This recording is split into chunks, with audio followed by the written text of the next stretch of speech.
So there's this big dialogue happening right now in mainstream media, on all the networks actually, about how, man, are Americans just really, really lazy?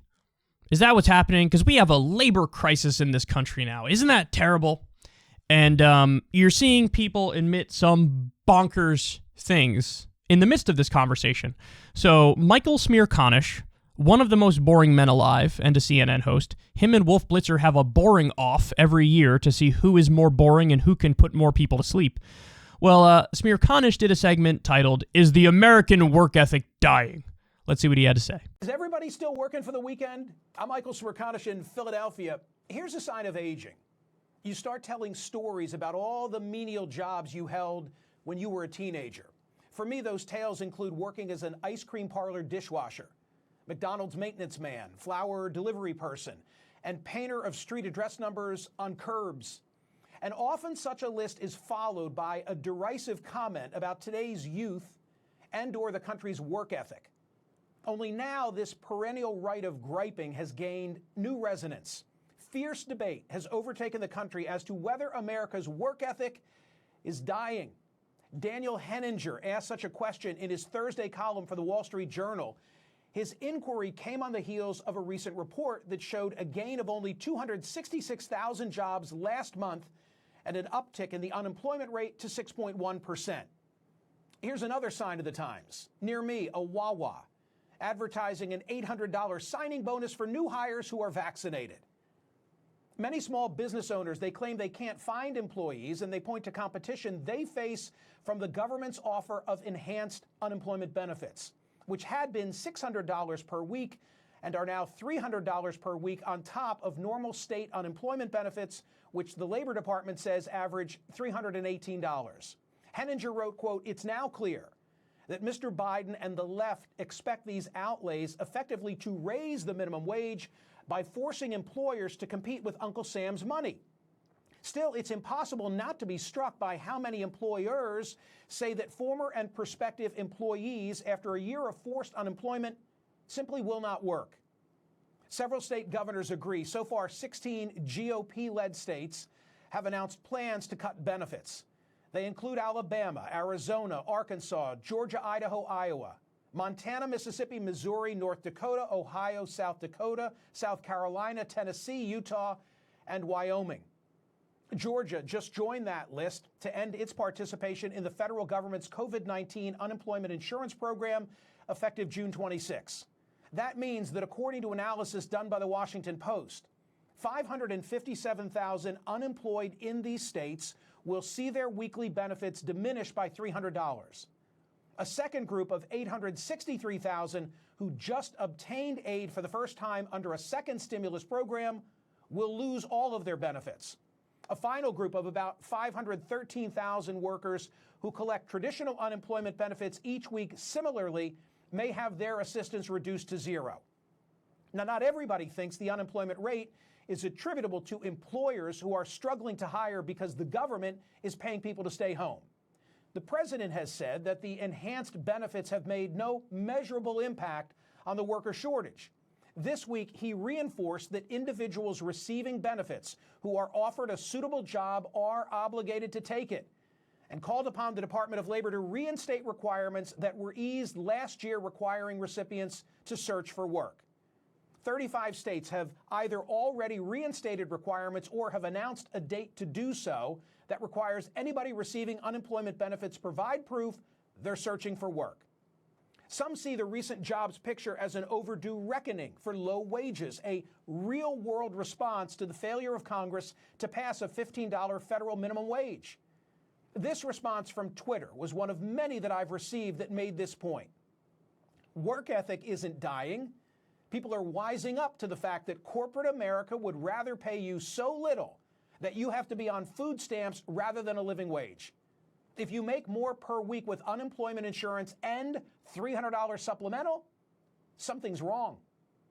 Still others point to pandemic-related factors such as a lack of childcare exacerbated by closed schools and concerns over safety in the workplace. So, is the American work ethic dying? Or are the wages of work being reimagined? So, this segment got a lot of dislikes, and again, the title was, "Is the American Work Ethic Dying?"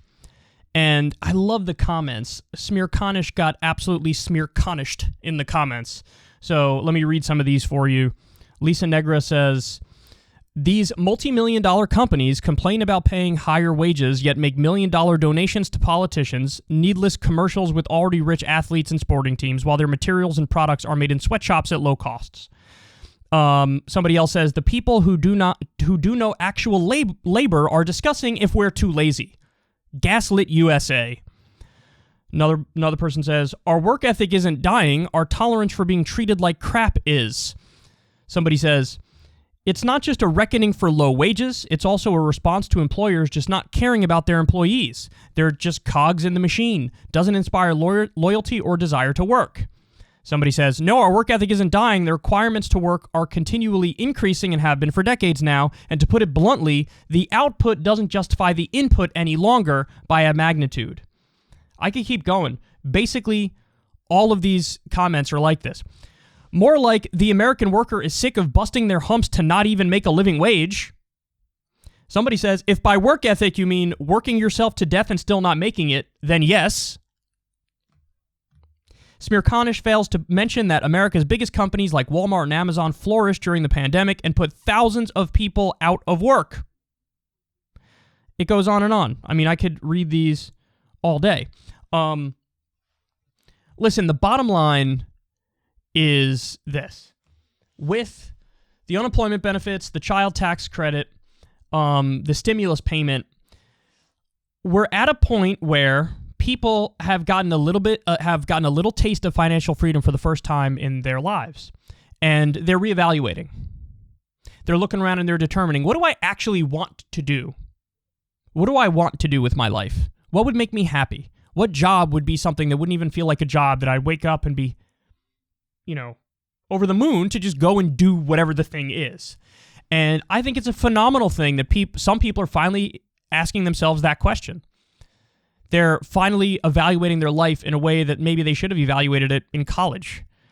And so I think that's a positive thing. Now, by the way, it's also being overstated too, because the unemployment rate is about 6%.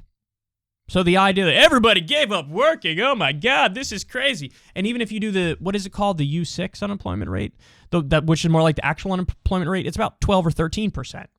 So that means, again, nearly 9 out of 10 people are working. So this idea that everybody's just giving up, bro, this is fucking crazy. That's not really true. But to the extent that it is true that some people are reevaluating, I say, good. That's a good thing. So the crazy thing is, mainstream media has admitted that they kind of want to force you into a miserable job where you don't want to be. I mean, that's the gist of this Smearconish segment. That's the gist of the Fox News segment that we showed you. They really just want to force people into miserable jobs that don't pay well. And you see Republicans acting on that, by the way. Senator Steve Daines proposed a bill to cut unemployment benefits. You have all the Republican governors in these states cutting unemployment benefits. So their reaction to this, their response to this, is not to raise wages, but to just cut off the help people are getting now and take away that little taste of financial freedom that people got. I think that says a lot, man. I think that says a lot. And it shows how the system isn't really made to maximize human potential and meaning and purpose and happiness. You're made to do that for the system. So in other words, you are just a cog in the machine. That's it. That's what you are. And you have to fit yourself arbitrarily into this giant convoluted system for the good of the system, as opposed to the system existing for the good of you. And I think that's unacceptable. I do. I like the fact that people are reevaluating their life and work. I like the fact people are getting a little taste of financial freedom. I like the fact that you're not forced into a miserable job you don't want to be at. I like that. And so I think we should do a UBI. But now if we ever were to do a UBI, whatever the unemployment, even if the unemployment rate was 3%, they would fearmonger over that 3% and say, oh my God, there's a work shortage, there's a labor shortage. How do we force people back to work? And I also like the idea that Smirkanish is like fearmongering over the fact that the Wawa is paying a bonus for people who work. Why is that a bad thing? You should be happy. Oh, great. They're going to pay people more to work. Wonderful. That's great. But no, they say like, ooh, isn't this a bad sign? No, it's not. It's only a bad sign if your primary concern is for the business owners, is for the capital class. And of course, their concerns usually are that. So anyway, man, this is wild to see, but they are incredibly hostile to your average American, to regular people. And I think these kinds of segments prove it.